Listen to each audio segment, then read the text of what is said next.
मुझे चरणों का दास बना लो गुरु।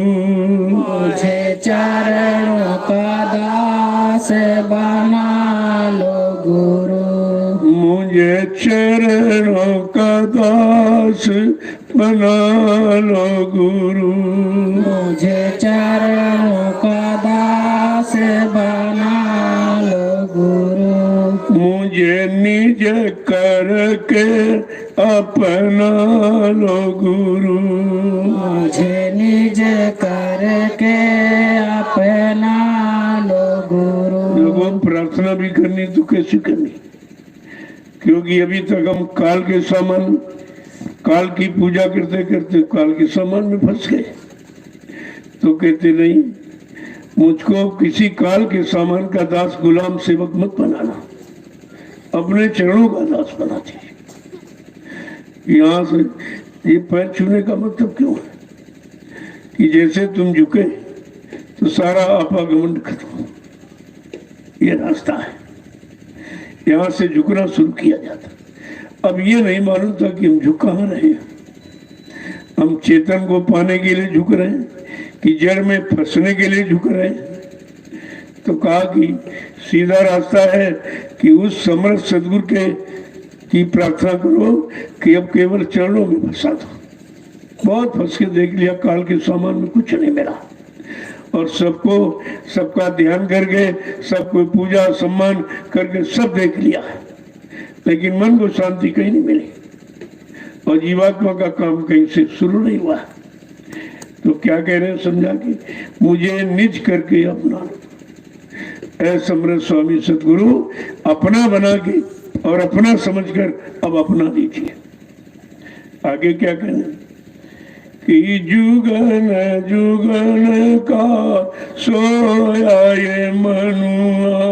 जुगन जुगन का सोया है मनुआ। जुगन जुगन का सोया है मनुआ। जुगन जुगन का सोया है मनुआ। बचन सुना के जगा दो गुरु। वचन सुना के जगा दो गुरु। मुझे चरणों का दास बना लो गुरु। मुझे चरणों का दास बना लो गुरु। आप कितने युग निकल गए, सतयुग, त्रेता, द्वापर, कलयुग, हम सब सोते ही रहे, भोगों की गफलत नींद में सोते रहे। अब ऐसा करो कि आप दया कराओ, कृपा करके वो वचन सुनाओ जिन वचनों से हम यहाँ बच जाएं और अपने घर की तरफ चल पड़े। ऐसी दया कर दो, मुझे वचन सुना के जगा दो। कोई सामान देके नहीं, सामान देके तो फंस जाएंगे, लेकिन वचन सुना करके अब हमको जगा दीजिए। बहुत युग बीत गए सोते सोते, किसी ने जगाने की बात कही नहीं, किसी ने जगाया नहीं, जो भी आए सब सुनाते ही रहे भोगों की प्रकार निद्रा में। आगे क्या कह रहे कि मेहर हो मन लगे चरण में।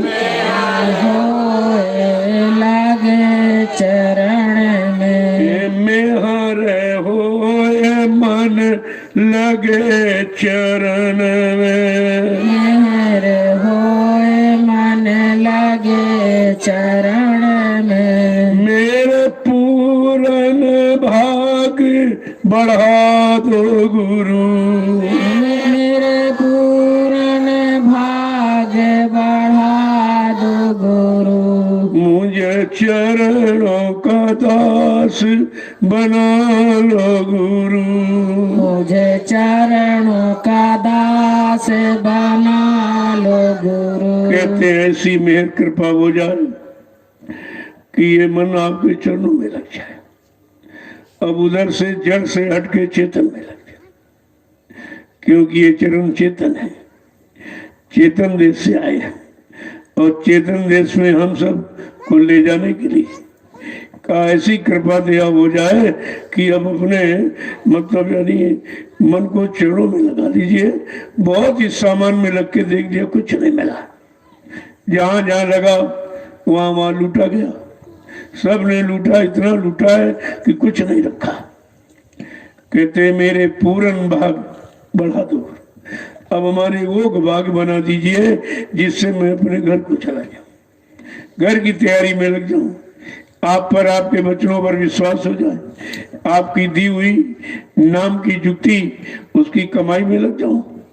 आगे क्या कहने समझा कि दृढ़ प्रतीत प्रीति ही लागे, दृढ़ प्रतीत प्रीत ही लागे, दृढ़ प्रतीत प्रीति ही लागे, दृढ़ प्रतीत प्रीत ही लागे।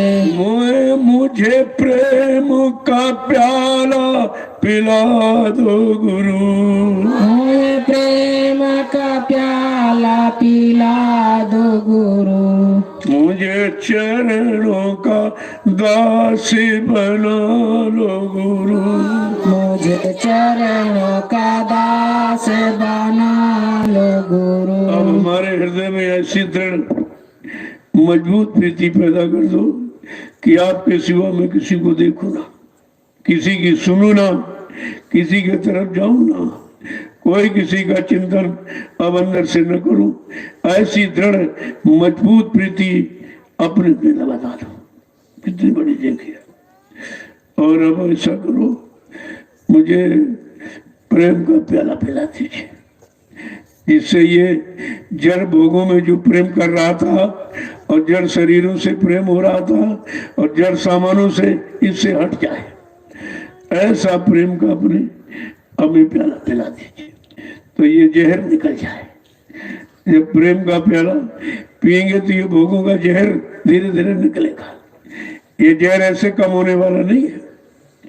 आगे क्या कह रहे हैं कि रूप अनुपम लखूं तुम्हारा, रूप अनुपम लखूं तुम्हारा, रूप ये अनुपम लखूं तुम्हारा, रूप ये अनुपम लखूं तुम्हारा। मोए अंतर दरस करा दो गुरु, मोहे अंतर दरस करा दो गुरु, मुझे चरणों का दास बना लो गुरु, मुझे चरणों का दास बना लो गुरु। आज तक जितने रूप देखे हैं वो सब जड़ थे, चेतन समझकर देखा का उन रूपों से हटाकर अपने में जो अंदर आपका रूप है, चेतन रूप, उसको दिखा दीजिए। जब वो मिल जाएगा, उसको पकड़ लूंगा तो ये सब अपने आप छूट चले जाएंगे। देखो ये सब किस लिए बताया जा रहा कि हम सब इसी स्थिति में बैठे हैं, हम सब इन्हीं में फंसे। अज्ञानता बस, भूल भ्रम बस, मालूम कुछ है नहीं। इन्हीं को अपना समझकर, अपना सामान समझकर तो पकड़ के बैठे हुए। आगे क्या कह रहे हैं कि ओ घट घाट अगम कहारा, ओ घट घाट अगम का धारा, मेरा वज्र कपाट खुला दो गुरु, मेरा वज्र कपाट खुला दो गुरु, मुझे चरणों का दास बना लो गुरु, मुझे चरणों का दास बना लो गुरु। का ये इंद्रियों के घाटों पर मन बढ़ता रहा। असली घाट उसको तो हमने देखा ही नहीं, उसको तो हम जानते नहीं है।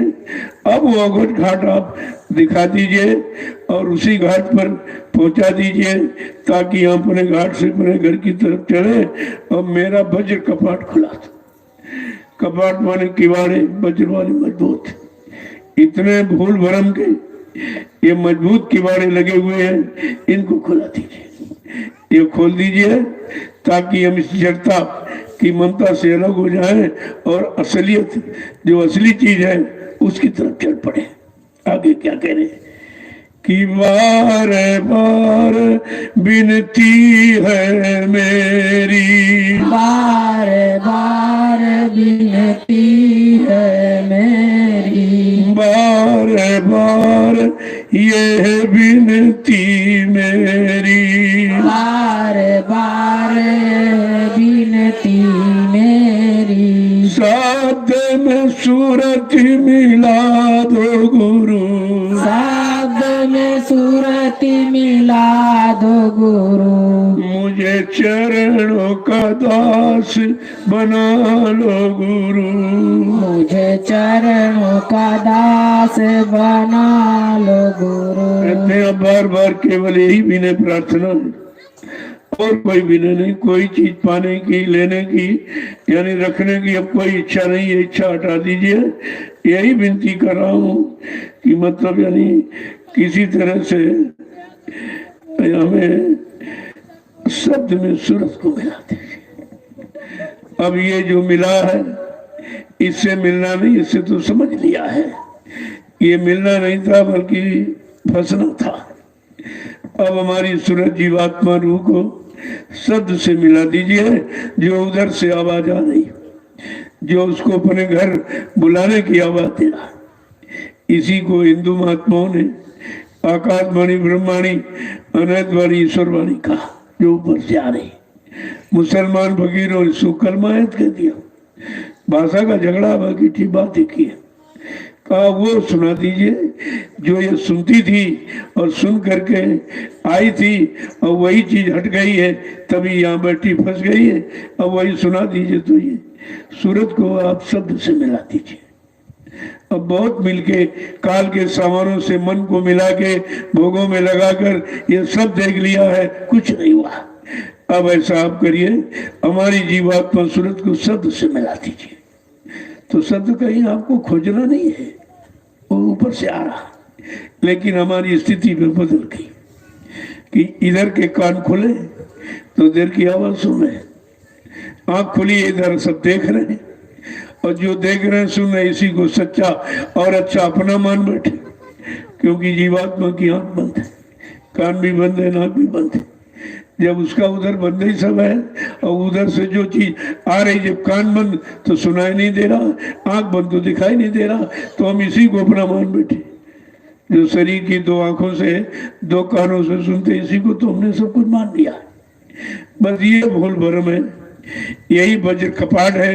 इतने मजबूत के बारे उसने लगा दिए हैं कि अब जब तक ये खुलेंगे नहीं तब तक उधर सच्चाई का रास्ता भी नहीं दिखाई देगा और सच्चे रास्ते पर हम चल भी नहीं पाएंगे।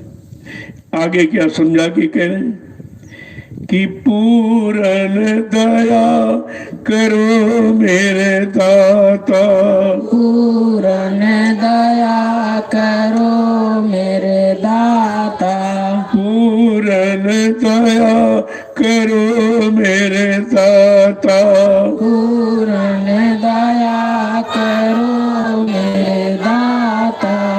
अब काल के जाल छुड़ा दो गुरु, अब काल के जाल छुड़ा दो गुरु, मुझे चरणों का दास बना लो गुरु, मुझे चरणों का दास बना लो गुरु। कहते अब पूरी दया करो, थोड़ी बहुत से काम नहीं बनेगा, अधूरी नहीं पूरी दया आप कर दीजिए।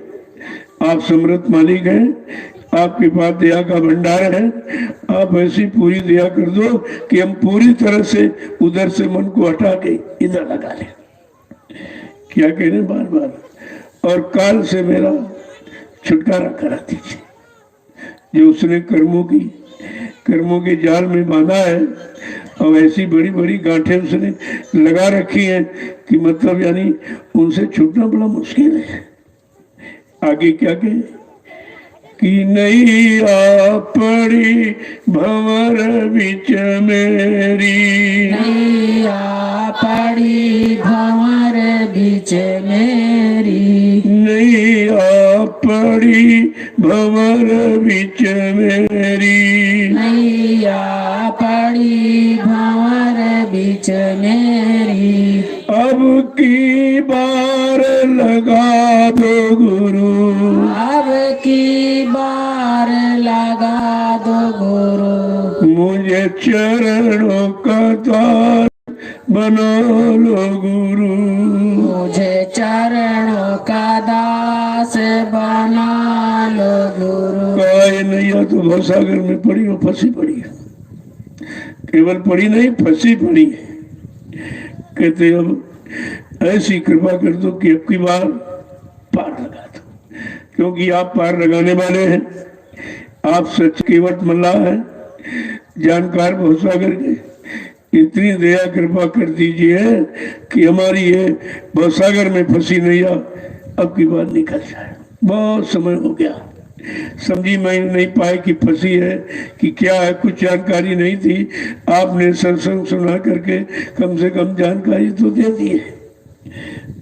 अब ऐसा करो कि इसको पार लगा दीजिए कि भव सागर की धार कठिन है। भव सागर की धार कठिन है। भव सागर की धार कठिन है। भव सागर की धार कठिन है। इससे पार लगा दो गुरु, इससे पार लगा दो गुरु। मुझे चरणों का दास बना लो गुरु।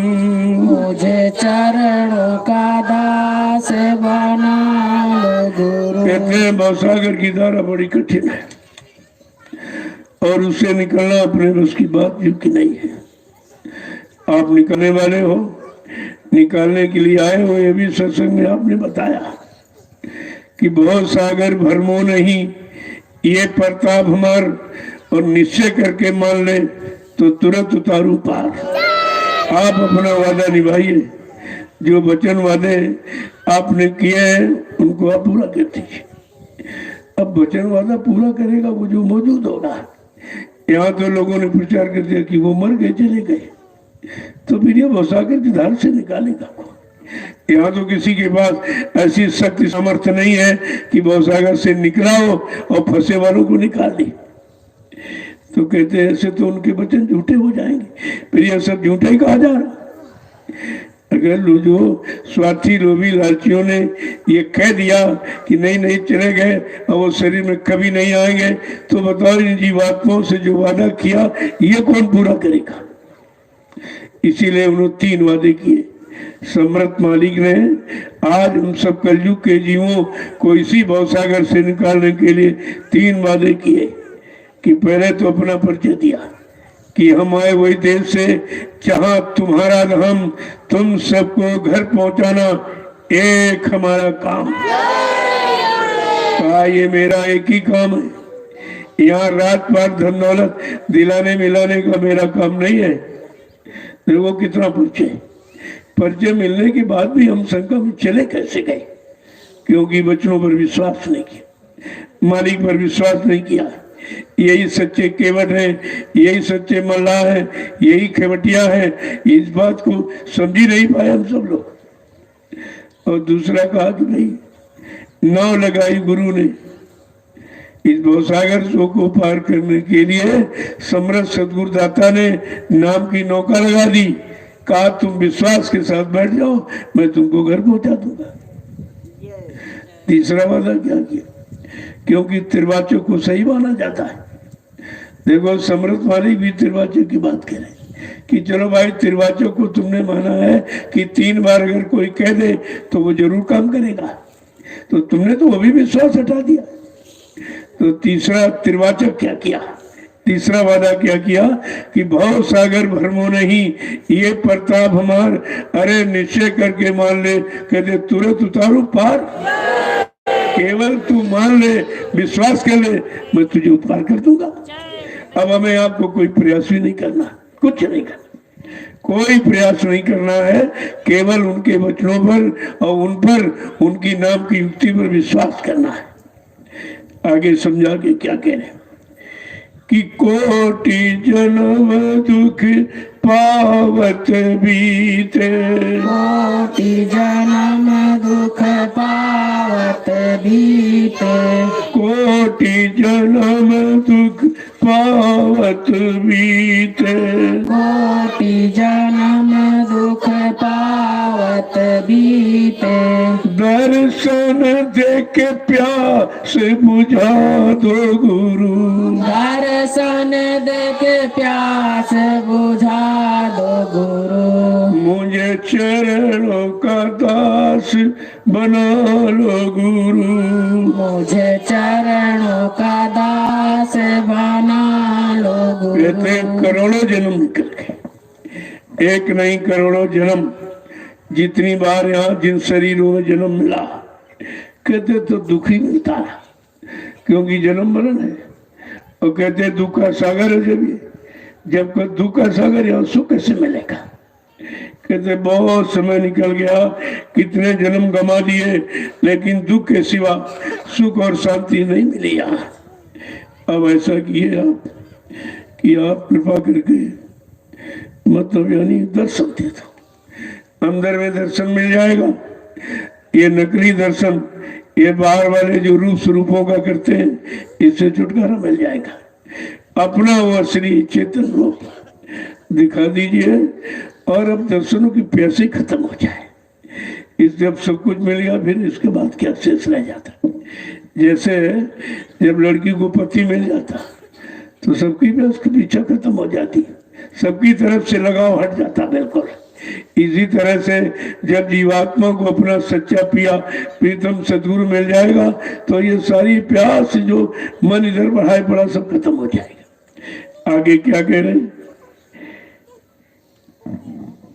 कि शरण शरण शरण चरण में शरण पड़ा हूँ, चरण शरण में शरण पड़ा हूँ, चरण शरण की शरण पड़ा हूँ, चरण शरण की शरण पड़ा हूँ, मुझे शब्द का भेद बता दो गुरु, मुझे शब्द का भेद बता दो गुरु, मुझे चरणों का दास बना लो गुरु, मुझे चरणों का दास बना लो गुरु। अब कहते तुम्हारे चरण की शरण में पड़ा, जो काल में भोगों की शरण में पड़ा था वहां से हटा दीजिए।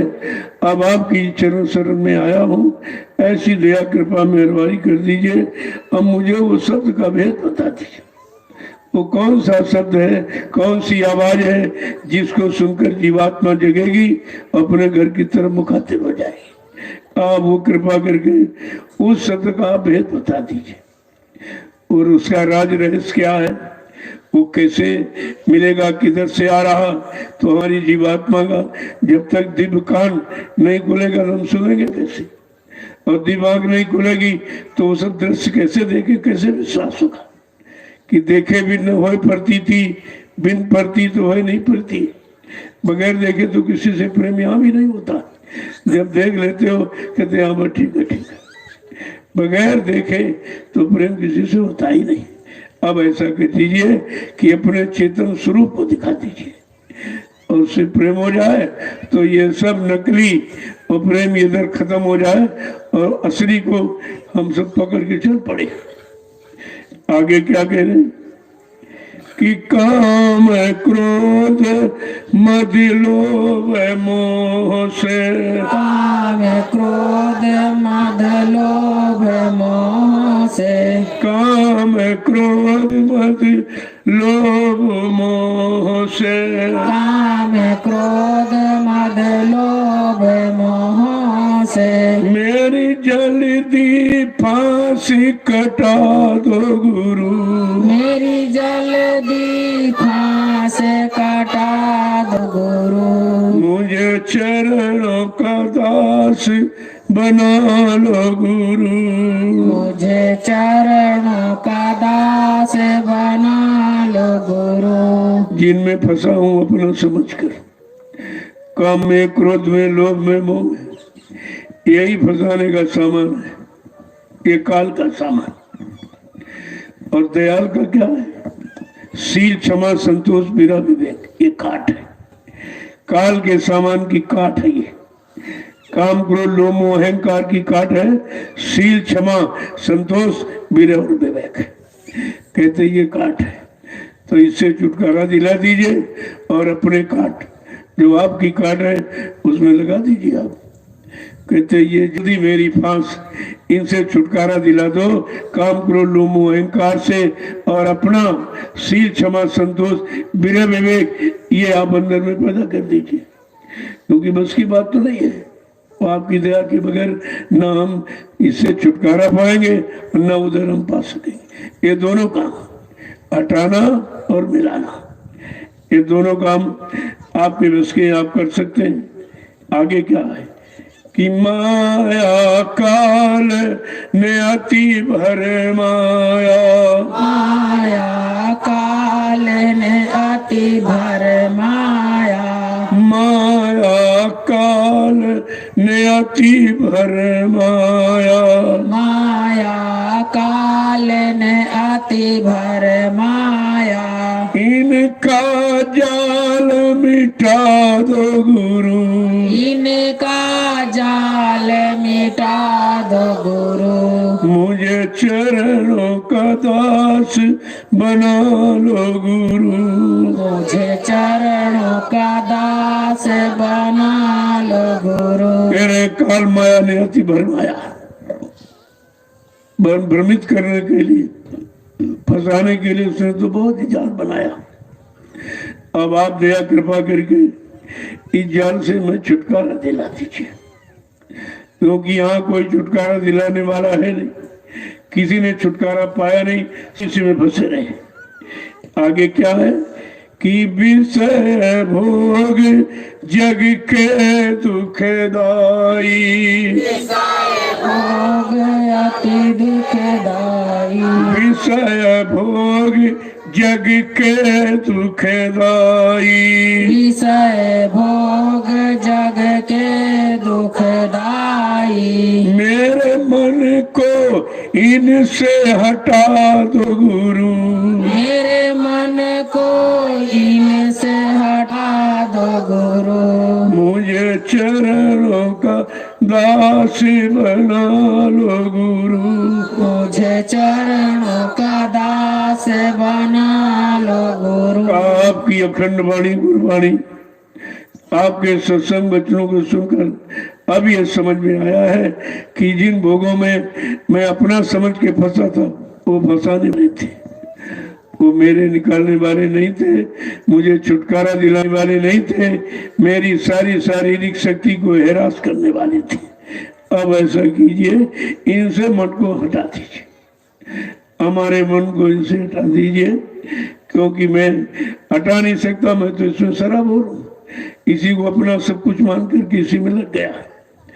आगे क्या कह रहे हैं कि इंद्री पांच तीन गुण बोरे, इंद्री पांच गिर तीन बाने, इंद्री पांच तीन गुण बोरी, इंद्री पांच तीन गुण बाने, मेरे घट से जोर घटा दो गुरु, मेरे घट से जोर हटा दो गुरु, मुझे चरणों का दास बना लो गुरु, मुझे चरणों का दास बना लो गुरु। ये पांच इंद्रियां और तीन गुण का इसी में तो फंसा हूं, का इनसे भी छुटकारा दिला दीजिए।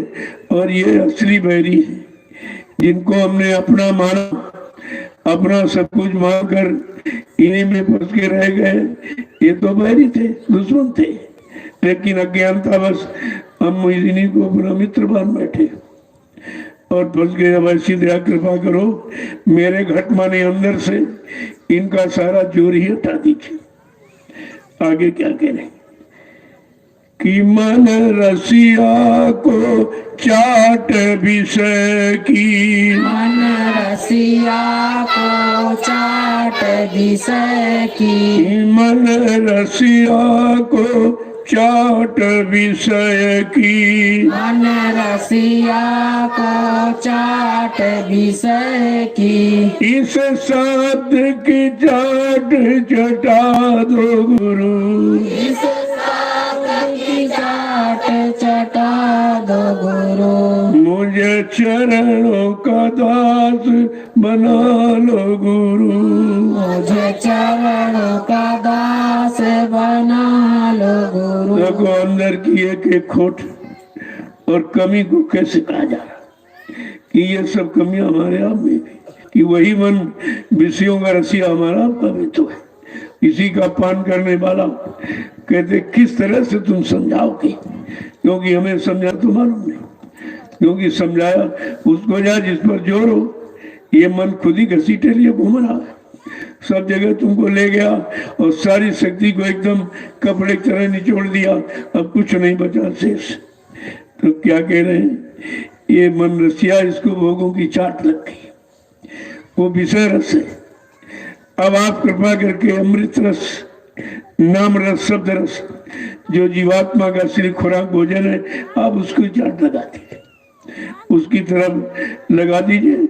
आगे क्या कह रहे कि जन जन्म जन्म दुख पावत बीते, जन्म जन्म दुख पावत बीते, मेरा आवागमन मिटा दो गुरु, मेरा आवागमन मिटा दो गुरु, मुझे चरणों का दास बना लो गुरु, मुझे चरणों का दास बना लो गुरु। का कर्मानुसार जिन जहाँ जहाँ जन्म हुआ, जिन जिन शरीरों में दुख के सबब कुछ मिला नहीं, अब ये समझ में आया कि ये दुख का सागर है, ये दुख का देश है, ये सारी व्यवस्था दुख पाने की है, ये सुख पाने की, शांति पाने की नहीं है।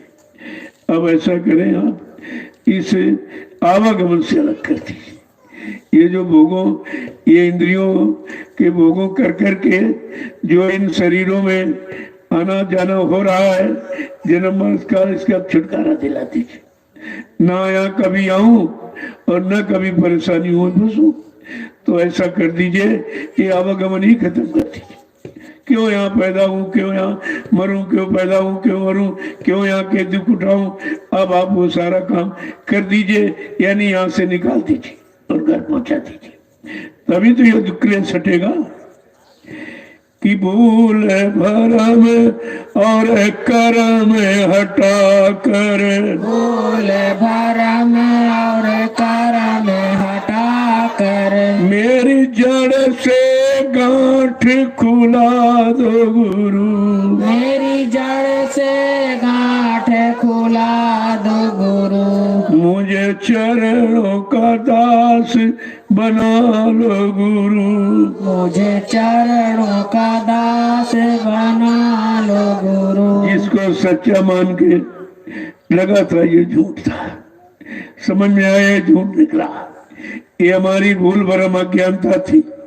अब कृपा दया करके हे मालिक, इस भूल भरम अज्ञानता से दूर कर दीजिए।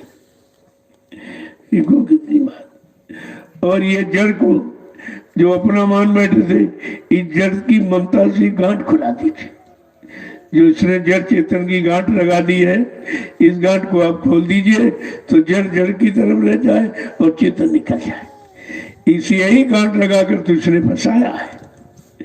अब आगे क्या कह रही हो कि से कमल दल ज्योति लखा कर, से कमल दल ज्योति लखा कर, सहस कमल दल ज्योति लखा कर, सहस कमल दल ज्योति लखा कर, मुझे घंटा शब्द सुना दो गुरु, मुझे घंटा शंख सुना दो गुरु, मुझे मुझे चरणों का दास बना लो गुरु। मुझे चरणों का दास बना लो गुरु। अब यहाँ से उठाकर जो उधर जहाँ से चलने की शुरुआत है का वो सहस्त्र कमर, वहाँ ज्योति निरंजन का वहाँ पहुँचा दीजिए। वहाँ की जो आवाज है घंटा संग वो सुना दीजिए। तो इधर से सब खत्म हो जाए। जब कोई चीज गंभीर स्वर होता तो ये छोटा मोटा स्वर समाप्त सा दिखाई देता है कि यहाँ जो फंसा हूँ नकली में, अब ऐसा कृपा कर दीजिए उधर की तरफ चलाकर जो पहला स्थान है सहस्त्र कमल का ज्योति निरंजन का वास है का वहाँ की आवाज घंटा से वो सुना दीजिए। ये इसीलिए नामदान के वक्त में बताया जाता है कि अगर कहीं सूरज जाग गई उधर की चल पड़ी तो कहीं तुमको शंका न हो जाए कि हम कहाँ जा रहे हैं। तो कहा पहला स्थान ये है उसकी आवाज ये है, दूसरा स्थान ये उसकी आवाज ये है, तीसरा स्थान है उसकी आवाज और स्थान ये है, ये चीज चौथे का ये पांचवा का। ऐसे पांचों मंजिलों का ज्ञान पहले ही करा दिया गया कि अगर जरूरत जाग जाए, दया कृपा सदगुरु की हो जाए और उधर कहीं चल पड़े तो कहीं भ्रमित न हो जाए ये सब देखकर, क्योंकि इधर तो ये कुछ देखा नहीं कभी। और वो अनोखा है, जब अनोखी चीज कोई देखने को मिलती तो बड़ा आश्चर्य होता है। आगे क्या है कि बांक नाल है त्रिकुटी गढ़ पर, बांक नाल है त्रिकुटी गढ़ पर, मुझे गुरु का रूप लखा दो गुरु। मुझे गुरु का रूप लखा दो गुरु। मुझे चरणों का दास बना लो गुरु। मुझे चरणों का दास बना लो गुरु। एक एक स्थान की मांग कर रही है कि हर स्थान का भेद दे दीजिए, जानकारी मिल जाएगी तो हम समझ जाएं कि मैं सही रास्ते से जा रही हूँ। ये चिन्ह है, निशान। कहते कि बंग कनाल वो त्रिकुटीगढ़ पर अब बड़ा टेढ़ा मेढ़ा रास्ता है। बंग कनाल माने टेढ़ा रास्ता है।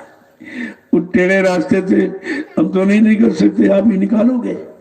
और मुझे त्रिकुटीगढ़ पर वहां पहुंचा दिए जहां जीवात्मा बैठी है, बस मन कह रहा वहां पहुंचा दीजिए।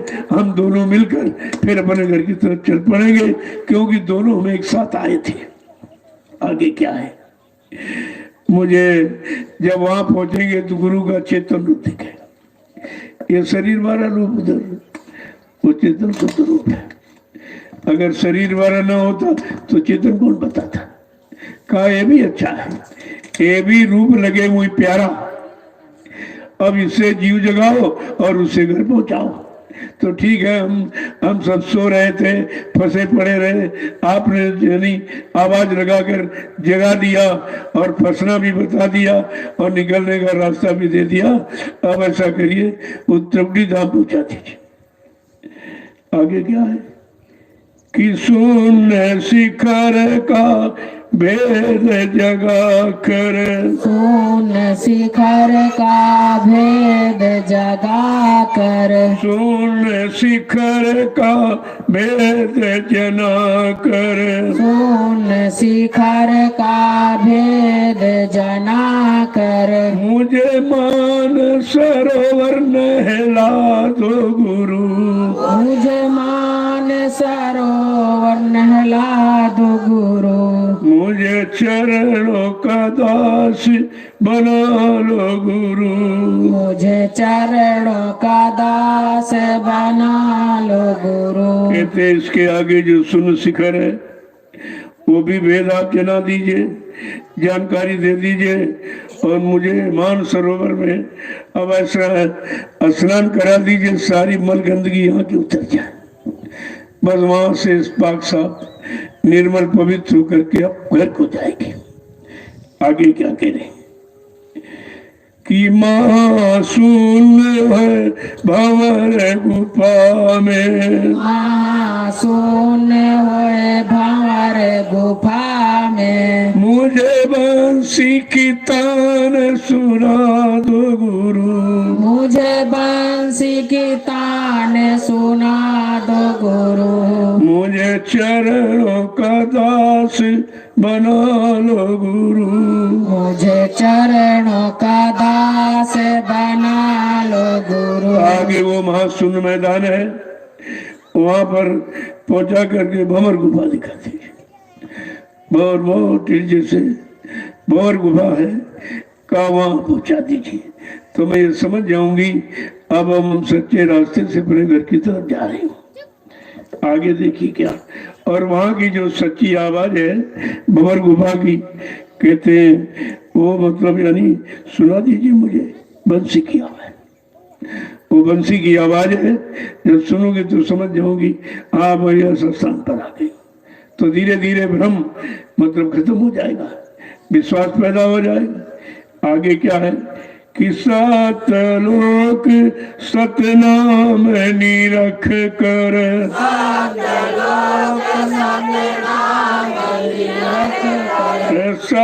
लोक सतनाम निरख कर, सात लोक सतनाम निरख कर, मुझे बीन की ध्वनि दर्शा दो गुरु।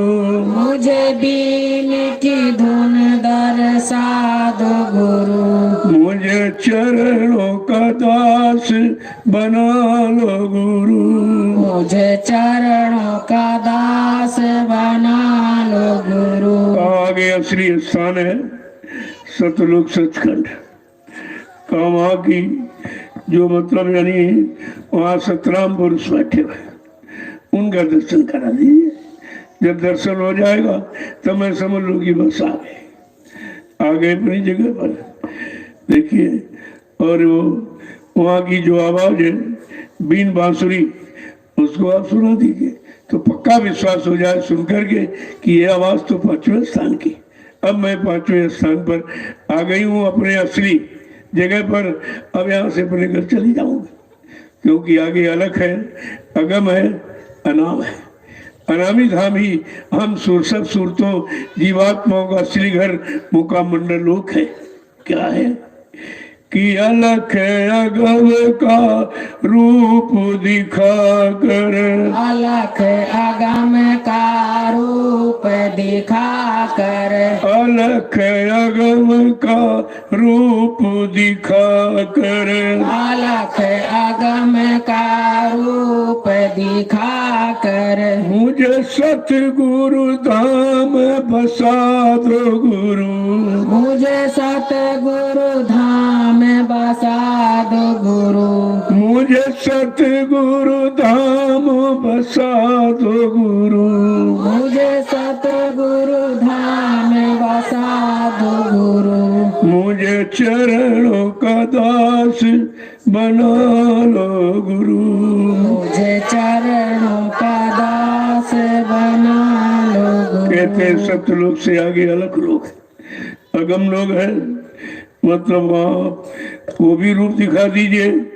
और फिर वहीं से जहाँ मेरा सच्चा सदगुरु बैठा, यहाँ भी आए और वहाँ भी ले जाएंगे।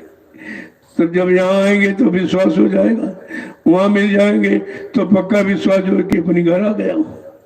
देखो दोनों विश्वास होगा, सदगुरु से यहाँ का विश्वास होगा और वहाँ अपने घर का विश्वास होगा। कहते कि मुझे सदगुरु धाम बसा दो गुरु। अब ऐसी दया कृपा कर दीजिए, आपने मानव चोला धारण किया है हम सब जीवात्मा और रूहों को जगाने के लिए। तो ये तो आपने जगा दिया इस रूप से, इस रूप से जीव जगाओ और उस रूप से घर पहुंचाओ। तो ये दोनों काम, इधर भी काम उधर भी काम। अगर ये जिस्म रूप आपने धारण न किया होता तो हम सब जीवात्माएं जगती ही नहीं। हमारी यहाँ सबकी जीवात्माओं के लिए आपने ये मानव चूल्हा धारण किया, क्योंकि हमारी सबकी जीवात्मा अब की बार मनुष्य शरीर में बैठी। तो मनुष्य शरीर में जीवात्माओं के उद्धार करने के लिए सदगुरु दयाल ने ये मानव शरीर धारण किया और वादा किया जब तक हम इन जीवात्माओं को इस मानव शरीर से निकालकर इनको इनके घर नहीं पहुंचा देंगे तब तक मैं मानव चोले को छोड़ने वाला नहीं। फिर ये शंका कैसे होगी, चले गए चले गए चले गए। अभी तो कोई वादे की शुरुआत भी नहीं हुई और लोगों ने उनकी जाने की शुरुआत कर दी। अब बेचारे ये भी नहीं समझ पाए कि अभी कोई काम हुआ नहीं, किसी को कुछ मिला नहीं, ना जो देने आया वो भी मिला नहीं और जो ले जाने आया वो भी मतलब यानी समझ नहीं पाए और सब धोखे धोखा हो गए, क्योंकि हमने आपने वचनों को नहीं सुना था। अगर सत्संग वचनों को सुना होता और सत्संग वचनों को पकड़ा होता, अपने जीवन का मूल आधार वचनों को बनाकर चला होता, तो कोई फंसाने वाले यहाँ पैदा ही नहीं हुआ था कि उधर सच्चाई इधर झूठ है। जब सच्चाई मिल जाएगी तो झूठ तो अपने आप छूट जाएगा, झूठ वहां टिक नहीं सकता। तो ये सब आधार है सतगुरु, बिना सतगुरु के कोई काम नहीं और सतगुरु यहाँ कोई बन नहीं सकता। वैसे तमाम लोग बन रहे हैं। बाबा जी ने सन 1980 में, जो पुराने नामदानी होंगे वो सुन लेंगे, सन 80 में एक आवाज लगाई थी, कहा कि बहुत से लोग ऐसे आ जाएंगे तमाम अपने नाम के आगे, कोई संत लिखेगा, कोई सतगुरु लिखेगा, कोई भगवान लिखेगा, कोई सरकार लिखेगा, कोई महाराज लिखेगा।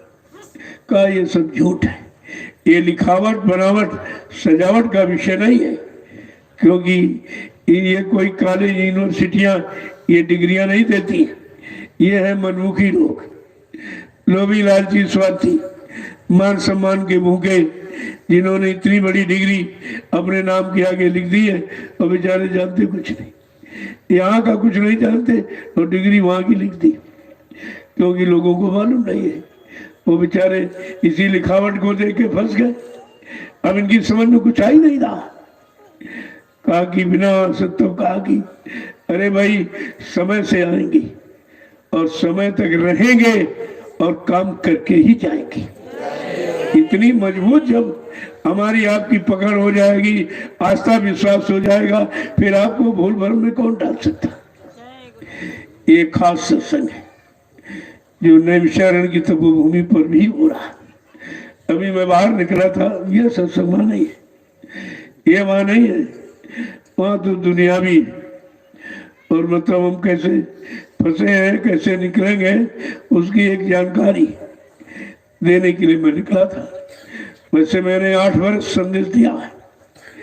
ये लीला के बाद तुरंत यानी संदेश प्रसारित करना मैंने शुरू कर दिया और घूम घूम कर सारे हिंदुस्तान में एक बड़ा सा राष्ट्रीय मंच लगाकर और सबको जानकारी थी, कोई बाकी नहीं रखा। और सदगुरु दाता दयालु की कोई अपनी जानकारी, कोई अपने मान सम्मान अधिकार की जानकारी, कोई जापनी जात बिरादरी अपने नाम का कोई प्रचार नहीं किया मैंने। ये काम मेरा नहीं है। जिसके काम के लिए आदेश हुक्म मिला है पहले से वही पहले भी करता, मैं आज भी करता हूँ। मेरा कोई नया काम नहीं, सब जानते हैं। पहले भी मैंने प्रचार शुरू किया तब भी कोई नहीं कहता था, और आज ये लीला हुई तब भी सब चुप हो गए, कोई नहीं कह रहा कुछ। खुल करके मैदान में कोई उतरा नहीं है, क्योंकि लोगों को डर हो गया। अरे भाई डर किस बात की?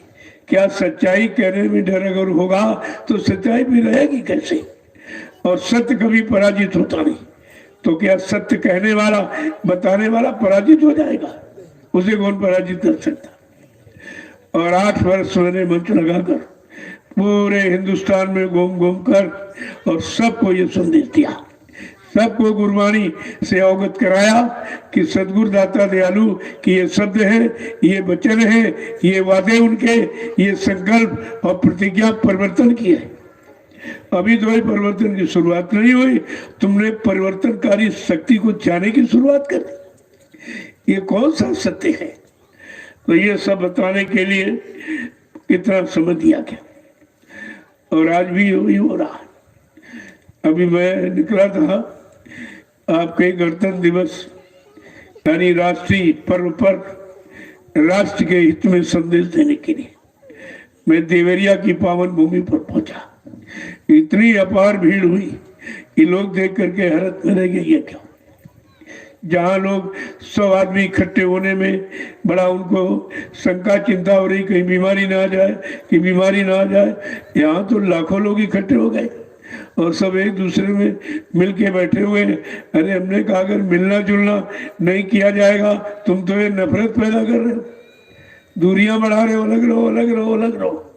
जब सब अलग हो जाएंगे तब तो यानी शक्ति क्षीण हो जाएगी। अगर परिवार में सब अलग हो जाए, परिवार की शक्ति कमजोर हो जाएगी। समाज के सब लोग अलग हो जाए, समाज की शक्ति खत्म हो जाएगी।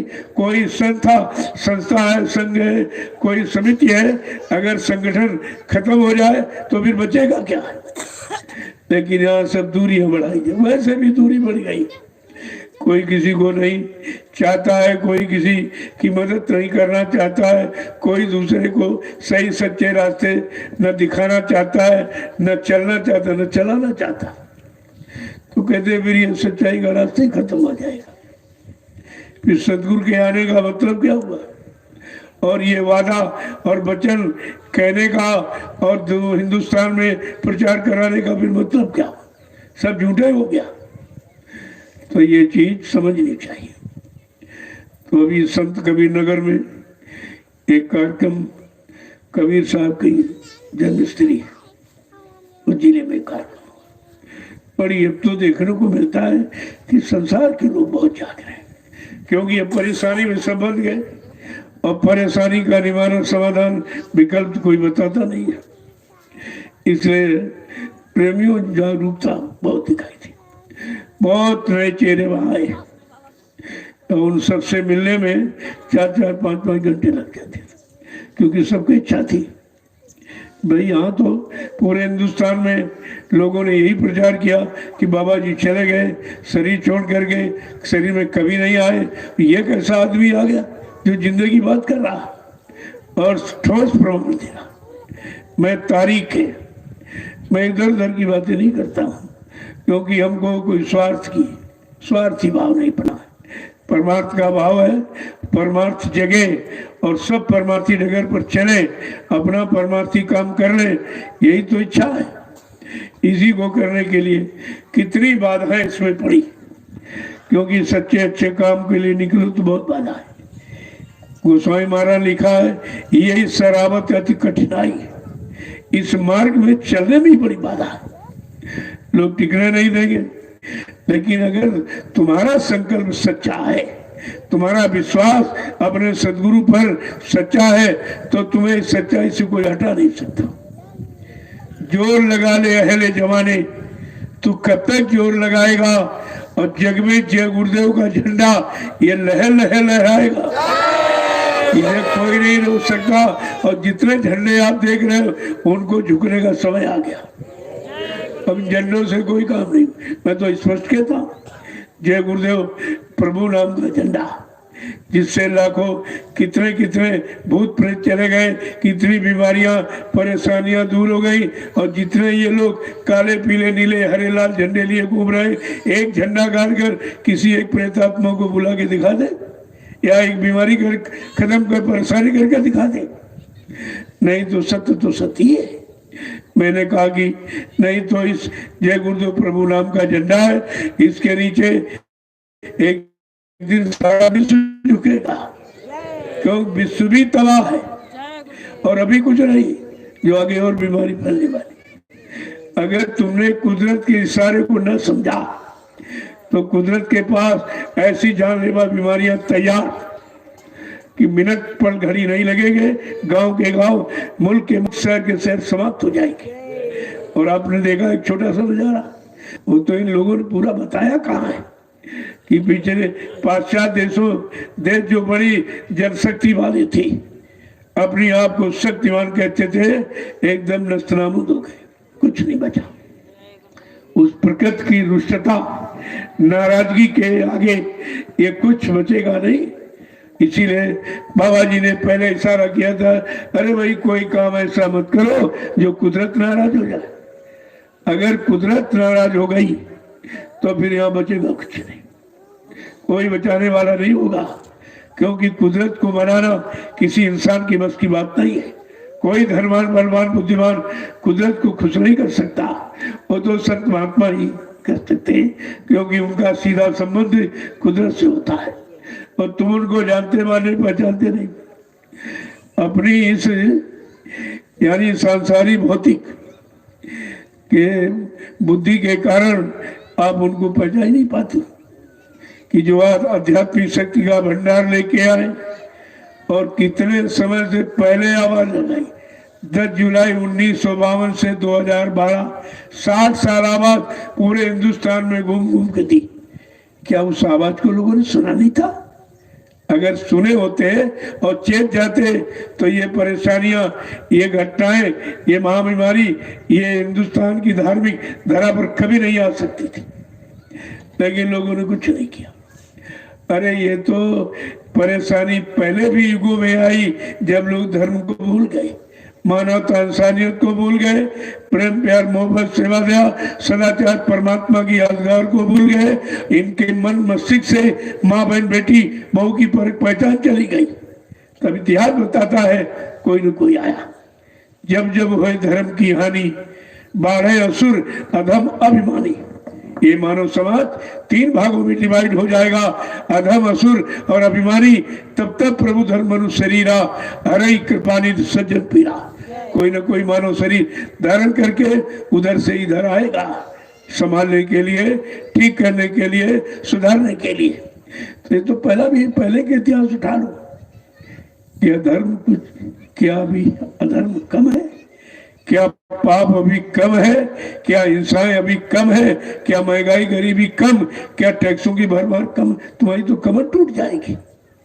इतने टैक्स लगा दिए जाएंगे, इतनी महंगाई बढ़ जाएगी, दिन में तारे नजर आएंगे। तो माहौल बन गया है, अब इसे कोई ठीक नहीं करता। तो पहले ही बाबा जय गुरुदेव जी महाराज ने पहले ही कहा था कि मेरा काम न कोई कर सकता है, न हमको अपने काम से कोई रोक सकता। ये वचन को क्यों नहीं आपने सुना कि मेरा काम कोई कर नहीं सकता? ठीक है, तुम कहते हो कर लेंगे तो कर लो, करके देख लो। तुम्हारे बस का न तो हट जाओ, हट जाओ, इसे गर्त में मत जाने दो। लेकिन मानेंगे कैसे? क्यों? विनाश काले विपरीत बुद्धि। जब जिनका विनाश होने को होता है उनकी बुद्धि विपरीत दिशा में ही काम करती। कितनी सच्ची अच्छी बात कहो। जब रावण जैसा बलवान बुद्धिमान नहीं समझ पाया, समय की आवाज नहीं सुन पाया, समय के जगह राम नाम पर विश्वास नहीं कर पाया, जो राम नाम लेके शक्ति आई उनको भी राम ही कहा गया, उनको भी उन पर विश्वास नहीं कर पाया। कितना भारी नुकसान हो गया कि सब समाप्त हो गए, कुछ नहीं बचा। 70 भूत 72 नाती तारावण कर दिया, न कोई चिराग जलाने वाला नहीं बचा। ये है न मानने वाले का इतिहास, ये है। और मानने वाले का इतिहास, जिसको लात मार के घर से निकाला था वही विभीषण राजा बना। राजा वही बना जिसको निष्कासित किया गया, मतलब अपमानित किया गया, यानी सब तरह से। इनको मालूम नहीं है कि भक्त अपमान होने पर सजा कुदरत सुनाती है। जब भक्तों का, सच्चे ईमानदार चरित्रवानों का जब अपमान होगा तो कुदरत कोई न कोई सजा जरूर देती। ये सब हो रहा है, ऐसा नहीं कि नहीं हो रहा। जो जो कहा गया सब सामने आ गया। अगर पहले सब चेत जाते, जाग जाते, तो फिर ये स्थिति नहीं आती जो आज है। ऐसा खराब दुर्दिन समय कभी नहीं आया, न अंग्रेजों के राज्य में न मुसलमानों के राज्य में, जितना 70 साल की आजादी और अपने लोगों ने किया। भाई पहले विदेशी थे, अब तो सब स्वदेशी, कोई विदेशी नहीं। फिर ये क्यों हो रहा? आपने विदेशियों को निकालने के लिए, चलो आपने खून खराबा किया, लेकिन अब तो सब स्वदेशी अपने ही है। फिर ये खून खराबा किसके लिए हो रहा? अब कौन सी इच्छा, किसको निकालने भगाने की इच्छा है जो ये सब काम हो रहा? विचार तो करना ही पड़ेगा। अगर अभी कर लो तो आगे होने वाले से कुछ बचाव हो जाएगा, कुछ सुरक्षा मिल जाएगी। लेकिन वही बात, जब जैसी हो तपिता तब तैसी मति होए, और काल रे किले को मेट सके नहीं कोई। ये लिखा भी तो झूठा हो जाएगा। संत गोस्वामी जी महाराज ने बड़े बड़े साफ शब्दों में रामचरितमानस के उत्तरकांड में सारे प्रश्नों का उत्तर, सारी समस्याओं का समाधान बता दिया। और 550 वर्ष से सुनाई जा रही। अभी तो लोगों की समझ में नहीं आई। जब तुमने पहले का जाना नहीं और वर्तमान में महापुरुष को पहचाना नहीं तो नुकसान नहीं, क्या लाभ मिलेगा आपको? वो तो लाभ तुम्हारे से बहुत दूर चला गया, वो सुख शांति बहुत दूर खड़ी होगी। अब ये इसका आना और मिलना बड़ा मुश्किल हो जाए। लेकिन महापुरुष तो अभी कहते भाई मान लो मान लो मान लो तो अभी काम हो जाएगा। ये बीमारी जो इन्होंने प्रचार की है, ये बीमारी कैसे आई, कहां से आई? कहते मांसाहारी मुल्क से आई थी।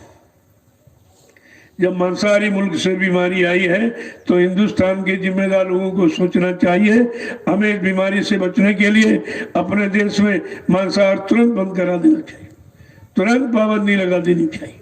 लेकिन कुछ नहीं, पाबंदी तो लगी, पाबंदी इतनी लगी है कि घर से निकलना मुश्किल तुम्हारा।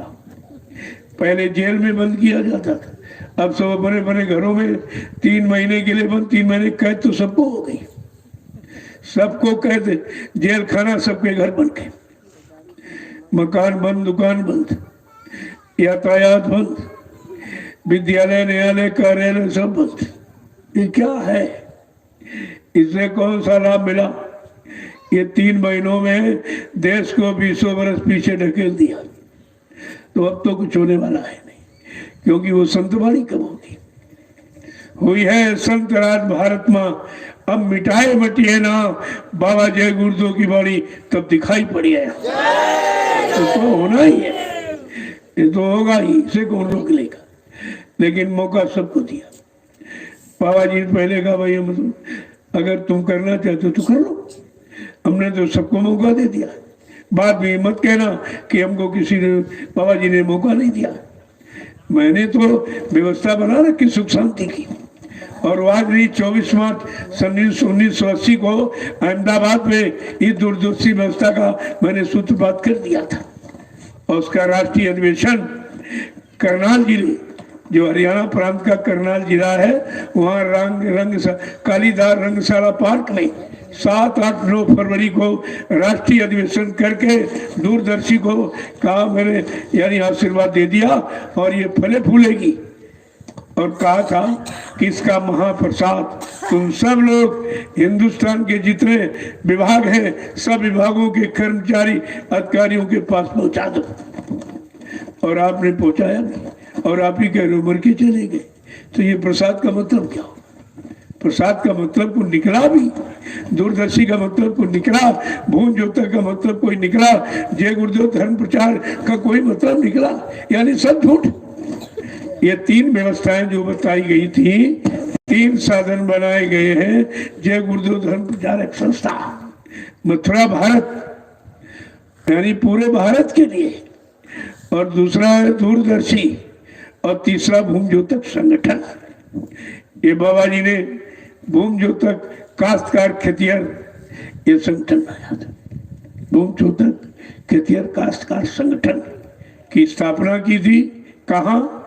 10, 11, 12 सितंबर 1987 में ग्राम देवलखा, तहसील केसरगंज, जिला बहराइच, उत्तर प्रदेश में भूम ज्योति संगठन की आधारशिला रखी। और आखिरी दिन कहा बाबा जी ने कि यह भूम ज्योति को अगर तुमने विश्वास के साथ अपना ये झंडा पकड़ लिया, ये तुम्हारा झंडा है, तुम दूसरों के झंडे के नीचे मरीज बनकर जिंदाबाद मुर्दाबाद क्यों कह रहे हो? वहां तुमको शांति नहीं हो तो दूसरों का झंडा तुम्हारा नहीं है, ये तुम्हारा झंडा है, भूम ज्योति खेतिहर संगठन। और तुमने महात्माओं की बात नहीं समझ पाई, उनका इशारा नहीं समझ पाया, और कहा था अगर भूम ज्योति को तुम विश्वास के साथ अपने झंडे को पकड़ लो तो हिंदुस्तान में जितने काले नीले पीले हरे लाल झंडे लिए को घूम रहे, ये अपने अपने झंडों को फेंक कर अगर तुम्हारे भूम ज्योतक खेतिहर संगठन के झंडे के नीचे अगर ना आ जाए तो इस बाबा को बाबा मत कहना। ये कितनी बड़ी सच्चाई गुरु की थी। हमने आपने अपने गुरु की सच्चाई को भी बुला दिया और अपने गुरु को ही बदनाम कर रहे कि झूठ बोल के चले गए, वादा खिलाफी करके दगेबाजी करके चले गए। ये कितना बड़ा अपराध है, इस अपराध की कितनी बड़ी सजा है, ये तो लोगों को मालूम नहीं। अभी ये तो मालूम नहीं। जब मैं निकला तब तो हमें तो कोई नहीं मिला, ये 45 करोड़ चेहरा सब कहाँ चले गए? इतनी बड़ी संख्या जिनकी हो और वो चुप बैठ जाए, बड़े आश्चर्य की बात है। और वो भी अपने गुरु की सच्चाई के लिए बैठ के चुप है। भाई अगर कोई तुम्हारे बाप को कह दे कि मर गया, मुर्दा मुर्दा, क्या तुम अच्छा समझोगे? राजनीति में किसी का अपमान करना होता है तो मुर्दाबाद कहा जाता है, और बड़ा अपमान करना होता किसी चौराहे पर उसके नाम का पुतला जला देते। तुमने सदगुरु का दोनों तरफ से अपमान किया है और मुर्दा भी कहा है और पुतला बनाकर तुमने ये सब अपमान किया है। इस अपमान को कभी बर्दाश्त नहीं किया जाएगा। लेकिन कब जागोगे, कब चेतोगे, तुम्हारे में कब होश आएगा, अपनी गुरु के मान सम्मान के लिए तुम घर से कब निकलोगे? मैंने 8 बरस आवाज लगाई सीखी, निकलो निकलो निकलो, लेकिन कोई निकल के आया नहीं। सुनने तो आए लेकिन साथ किसी ने नहीं दिया। आज भी नहीं कोई साथ दिया, आज भी कोई साथ देने के लिए तैयार नहीं है। राम निंदा आलोचना बुराई में जुटे पड़े। अरे कम से कम ये देखो, ये कहा क्या जा रहा? मैं कोई अपने लिए कह रहा हूँ, अपने मान सम्मान के लिए, कि अपना कोई गुरु सदगुरु बनने के लिए कह रहा हूँ? कम से कम ये तो आपको सुनना चाहिए। नहीं सुनोगे तुम जानो, तुम्हारा काम जाने। बाद में ये नहीं कह सकते हो किसी ने बताया नहीं। यही बाबा जी ने इशारा किया था कि यह राजनीतिक लोग, अगर तुमको भारत की जनता ने चंदा नोट वोट ये सब दिया और महंगाई बेचारों ने उठाई और टैक्सों की भरमार भी झेल रहे हैं, कम से कम इतना करने के बाद उनको सुख शांति, नया सुरक्षा, रोजी रोटी तो दे दो। ये कहा गया था। इसमें कौन सा अपमान किसी का, कौन सा किसी की निंदा की बात थी? काम की बात थी। अगर तुमने ये सब वादा किया है और ये सब चंदा और नोट वोट और महंगाई गरीबी ये सब भारत की जनता से लिया और उनको ये दिया, तो कम से कम इनके लिए कुछ तो आप सोचो। कुछ नहीं, और उससे और खराब होता चला जा। गोस्वामी जी महाराज ने पहले लिख दिया था, 550 वर्ष पहले रामचरितमानस की रचना, और सब लिख दिया कि आगे कैसा राज होगा, वो राजा कैसे कैसे काम करेगा, फिर उसकी सजा क्या है, वो सब उन्होंने लिख दिया कि राजनीति चलाएगा कौन, क्योंकि ये भगवान राम की धार्मिक भूमि है, भगवान कृष्ण की कर्म भूमि है और संत महात्माओं की योग भूमि है। ये ऐसी जमीन है, इस पर राजनीति कौन करेगा, कौन सफल कर पाएगा, भारत की जनता को नया सुरक्षा, रोजी रोटी कौन दे पाएगा, ये सब पहले लिख दिया कि राजनीति बिन धन धर्मा और प्रभु समर्पे बिन सत्कर्मा। राजनीति बिना धार्मिक धन गाड़ी कमाई के नहीं चलाई जा सकती। लोगों कितनी बड़ी बात, ये चलाई नहीं जा सकती। और जो प्रभु के समर्पित हो जाएगा और सेवा भाव रख करके एक पुत्र के समान पुत्रवत प्रजा को मानेगा और पालन करेगा, उसका राज चलेगा, उसका नाम हो जाएगा। तो उसी को पढ़ लो आप, उसी को पढ़ के आप मान लो कि ये लिखा क्यों गया, और लिखा है तो हमारे पर लागू नहीं हो रहा, लिहाजा ये लाभ हमको नहीं मिल सकेगा। और हानि उन्होंने लिख दी, हान भी बताई कि जा सुराज प्रिय प्रजा दुखारी, स्वर्ण पवस नरक अधिकारी, जिसके राज में प्रजा दुखी होगी वो राजा नरक में जाएगा। बिल्कुल साफ साफ लिखा, ये मैं नहीं कह रहा हूं, ये तो रामचरितमानस के जो संत के शब्द, उनको ये संत वाणी है, ये कभी मिथ्या नहीं होती। ये सब जानकारी तुम्हारे घर में रखी, उसी को पढ़ लेते तो बाबा जी की बात समझ में आपके बहुत जल्दी आ जाती, क्योंकि पहले से रास्ता था, वो भी आपने बुला दिया, समझ में कुछ नहीं आया। धीरे धीरे धीरे व्यवस्था। और ये भी कहा कि कलयुग में किनका किनका राज होगा। देखो कितने पहले घोषणा की कि बहुमत तियमत बालमत बिन नरेश का राज, कि ऐसे होंगे जिनको पूर्ण बहुमत देगी प्रजा, अपना राजा बनाएगी, ऐसा भी होगा। यानी स्त्री का भी राज होगा, तियमत स्त्री का राज्य होगा। ये सब हुआ जो पहले कहा गया, ये सब तुम्हारे सामने नजरअंदाज है, आप समझ नहीं पा रहे। बाल मत, इसके बाद लड़के का राज हुआ, वो भी आपने देखा। और बिन नरेश का राज कि बिना राजा का राज जो आज है, सरकार ने अपना कोई काम नहीं रखा, सब प्राइवेट कर दिया। जब सरकारी काम नहीं तो सरकार है, सरकारी काम की वजह से तो सरकार बन जाती थी। जब सब खत्म हो गया तो सरकारें खत्म हो गई। यानी बिन नरेश का राज तो कहा उसके राज्य में सुख संपदा को कहे जान बचे बर्बाद। तुम सुख और शांति भूल जाओ, तुम अपनी जान को बचा लो, यही तुम्हारे लिए बहुत अच्छा होगा। और ये सब हो रहा।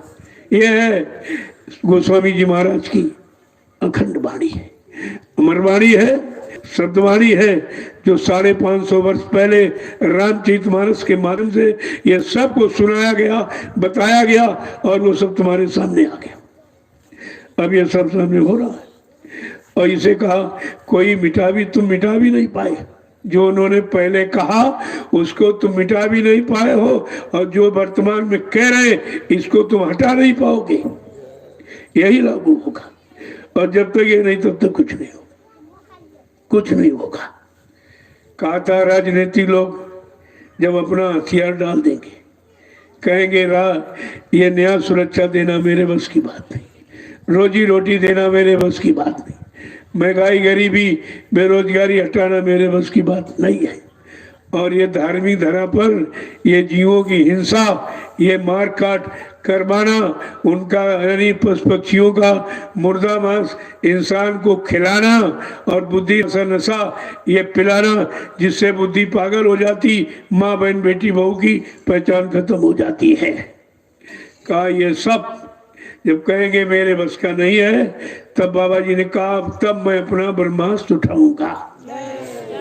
ये भारत की जनता जब रो पड़ेगी, कहेगी कहीं कोई बचने का आधार अब नहीं रहा, कोई रास्ता सुख शांति का नहीं बचा है, कहा बच्चा तब मैं अपना ब्रह्मास्त्र उठाऊंगा। और ये सब कह रहे हैं बाबा जी मर के चले गए, तो ये ब्रह्मास्त्र कौन उठाएगा, ये कौन चलाएगा ब्रह्मास्त्रों का, ये लाभ कौन दे पाएगा। अरे बच्चों को समझिए आप, तब तुम्हारी समझ में सब आ जाएगा कि सत्य क्या और झूठ क्या है।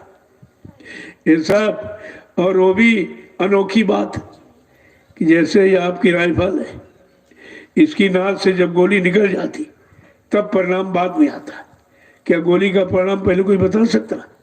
परिणाम बाद में आता। जब गोली निकल गई परिणाम आया कि भाई बच गया है कि मर गया, घायल हो गया, परिणाम तो बाद में आता है। लेकिन बाबा जी ने अपने ब्रह्मास्त्र की महिमा पहले ही बता दिया, ना ब्रह्मास्त्र उठा न चला और परिणाम पहले बता दिया। यह सर्वशक्ति मान की पहचान है। ये परिणाम पहले ही बता रहे कि दूरदर्शी आएगी, धरा पर सतयुग आएगी, दूरदर्शी का ऐलान स्वर्ग बनेगा हिंदुस्तान, दूरदर्शी का पैगाम हर बच्चे को देगी काम, दूरदर्शी आएगी माँ बहनों की लाज बचाएगी, दूरदर्शी का संकेत स्वमन विघा देंगे खेत, दूरदर्शी का उद्देश्य विश्व गुरु हो भारत देश। देखिए कितनी बड़ी महिमा है। ये संत महापुरुष की भूमिका व्यवस्था परिवर्तन की, सबको सुख शांति देने की दूरदर्शी। दूरदर्शी का मतलब जो दूर तक देखता है, दूर तक समझता है, दूर तक सोचता है, सबके कष्ट मुसीबत को दूर करने की जिसके पास योजना भूमिका व्यवस्था है उसको कहते दूरदर्शी। इसने कहा था बच्चा दूरदर्शी नहीं राजनीति, गुर तक जाने की एक नीति है। कहा राजनीति कुछ नहीं है।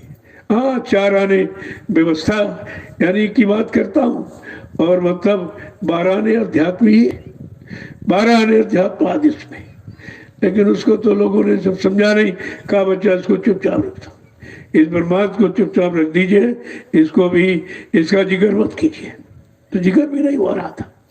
लेकिन धीरे धीरे उस समय के पहले फिर उनको बता दिया जाए, क्योंकि ये सब भूल गए, इतने लंबे समय में सब भूल गए।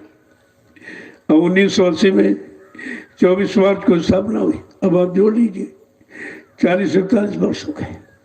40 साल में लोग एक दूसरे की शक्ल भूल जाते, तो व्यवस्था भूल गए लोग। तो फिर से उसको उजागर किया जा रहा है, जानकारी दी जा रही है कि आगे ये व्यवस्था काम करेगी। तुमने सारी व्यवस्थाएं देख ली, वो व्यवस्थाएं सब स्वार्थ, लोभ, लालच, मान सम्मान, अधिकार, पद पाने की थी। ये व्यवस्था है जनता जनार्दन के को सुख शांति देने की। कितना अंतर है आप इससे समझिए आप पहले। काश्तकारों, क्योंकि हमारा भारतीय देश कृषि प्रधान देश है, 90% काश्तकार तो रहते, भूमि जोतक, जमीन जोतने वालों में बहुत लोग आते हैं। ये जो वाहन चलाते हैं इनको भी किराया प्रति किलोमीटर ही मिलता है।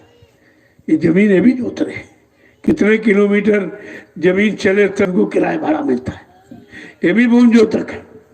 अरे संत महापुरुषों का राज रहस्य बहुत बड़ा है कि भूमि जोतक है कौन कौन है। अरे फल की खेती करने वाले, सब्जी की, अनाज की खेती करने वाले और तरह तरह की जो मतलब यानी सब्जियां उगा रहे हैं, तैयार कर रहे हैं, ये सब, और जितनी जड़ी बूटियां हैं ये सब जमीन से तो निकली है, सब भूमि जोतक ही है। उन सबके लिए ये संगठन बनाया गया था, भूमि जोतक खेतिहर काश्तकार संगठन। कि इस भूमि जोत को जब तक तुम अपने संगठन को नहीं समझोगे तुम्हारी कोई कीमत नहीं करेगा। और आप देख रहे हो, एक चाट बेचने वाला सबसे छोटा दुकानदार होता है, वो भी अपनी वस्तु की कीमत स्वयं खोलता है, और जो पत्ते में चाट देता पत्ते तक की कीमत लगा देता, कहते इतने रुपए में दोगे, लो तो लो, नहीं जाओ, वो भी भाव खोलता है। लेकिन काश्तकार अपने वस्तु की कीमत स्वयं नहीं खोल सकता। ये कौन सा अधिकार है, कौन सा कानून है? उससे नहीं पूछा जाता तुम्हारा चावल धान कितने लागत में पैदा हुआ, तुम्हारा गेहूं और गन्ना ये सब कितने लागत में पैदा हुआ। जब तक उसके लागत नहीं पूछी जाएगी और लागत के अतिरिक्त उसे जब नहीं मिलेगा तो ये सुकून शांति कैसे मिलेगी, कैसे खुशहाल होगी। जबकि बड़े बड़े मिल फैक्ट्री वाली, उनके पास सरकार की चिट्ठी जाती है, क्योंकि चुनाव वो लंबी रकम उनको देते हैं, उनके पास चिट्ठी जाती, भाई तुम्हारा कपड़ा है, तुम्हारा सामान बताओ, कपड़ा कितने मीटर कितनी कीमत में रखा जाए, तो वहाँ की लिख के बताए इतने कीमत में। वो भी सब अपना पूरा हर्जा खर्जा, दुकान भुगान का सब, बिजली बिजली का, पानी पानी, स्वागत सत्कार का सब, मतलब पूरा खर्चा बताता कि हमारा कपड़ा इतने रुपए मीटर बिकना चाहिए। लेकिन काश्त करो, तुमसे कोई पूछता कभी तुम्हारा गेहूं किस भाव बिकना चाहिए? अरे भाई उससे पूछो जिसने लागत में पैदा किया है, उसे मालूम है कि भाई गेहूं को पैदा करने में कितनी लागत, कितना खर्चा आया, गन्ने को पैदा करने में कितना। कोई फसल है, जब तक इससे नहीं पूछा जाएगा, इसको उचित मजदूरी नहीं मिलेगी, तब तक काश्तकारों को कुछ साल नहीं कर सकता। ये तो सब कितने पहले 87 में बता दिया गया, और कहाँ समझे आप? अभी तक नहीं समझ, अब सब रोने लगे। और कहा था नहीं समझोगे तो तबाह हो जाओ, फिर तुम्हारी कोई सुनेगा नहीं। जबकि सबसे बड़ा संगठन है और कुछ नहीं। जैसे जय गुरुदेव धर्म प्रचारक संस्था का सबसे बड़ा संगठन 45 करोड़ चेला, ये सब चले कहाँ गए? कहाँ गए? संगठन माने एक जगह, एक मुट्ठी में, एक डोरी में, एक स्थान में, एक भूमिका में, एक व्यवस्था में। संगठन तो ये कहते, सब इकट्ठा, कोई इधर चला गया, कोई उधर भाग गया, उतना राग अलापरा, कोई इधर राग अलापरा। अरे इनसे कुछ होने वाला नहीं, ये राग से कुछ नहीं, बैराग से काम होगा। राग और बैराग में बहुत अंतर है। लेकिन जब तक सत्संग नहीं सुनोगे आप, तब तक तुम्हारी समझ में कुछ नहीं आएगा। इसलिए इसकी महती आवश्यकता है। संत महापुरुषों के वचन वाणी को दोहराया जाए, उनके वचनों को सबके कान तक पहुंचाया जाए, सब जगेंगे, सब खड़े होंगे, सब काम करेंगे, तब देश खुशहाल हो जाए। जय गुरुदेव, जय गुरुदेव, जय गुरुदेव, जय गुरुदेव। नाम किसका? प्रभु का। जय गुरुदेव। नाम किसका? प्रभु का। जय गुरुदेव। नाम किसका? प्रभु का। प्रभु का प्यारा नाम। जय गुरुदेव।